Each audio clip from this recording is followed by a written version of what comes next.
Hi viewers, welcome to MSR TV. దక్షిణాదిలోని అన్ని భాషా చిత్రాల్లో నటిస్తూ బిజీగా ఉన్నారు నయనతార. ప్రస్తుతం ఆమె 10కి పైగా చిత్రాల్లో నటిస్తూ ఉన్నారు. సాధారణంగా వయసు పెరిగే కొద్దీ అవకాశాలు తగ్గుతాయి కొందరికి.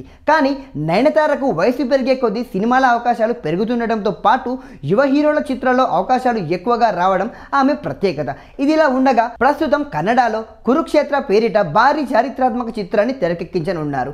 నాగన్న దర్శకత్వం వహించనున్న ఈ సినిమాలో దుర్యోధనుడిగా దర్శన్, కర్ణుడిగా రవిచంద్రన్, భీష్ముడిగా అంబరీష్ నటిస్తూ ఉన్నారు.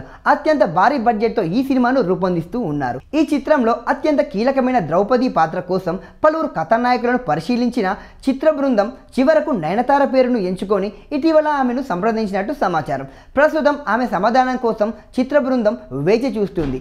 సింహ చిత్రంలో సాంప్రదాయ పాత్రలో నటించి మెప్పించిన నయన్ ఆ తర్వాత శ్రీరామరాజ్యంలో సీతగాను ప్రత్యేకతను చాటుకుంది. ఇటీవల కాశ్మీరాలోనూ ప్రేక్షకులను మెప్పించారు నయన్. అందుకే ప్రస్తుతం ద్రౌపది పాత్రకు ఆమెను ఎంచుకున్నట్లు సమాచారం. మరి నయన్ ఏం చెబుతుందో వేచి చూడాలి. ఈ వీడియో కనుక మీకు నచ్చినట్టయితే లైక్ చేయండి, కామెంట్ చేయండి, షేర్ చేయండి, సబ్స్క్రైబ్ చేయండి. Thanks for watching MSR TV. Thank you.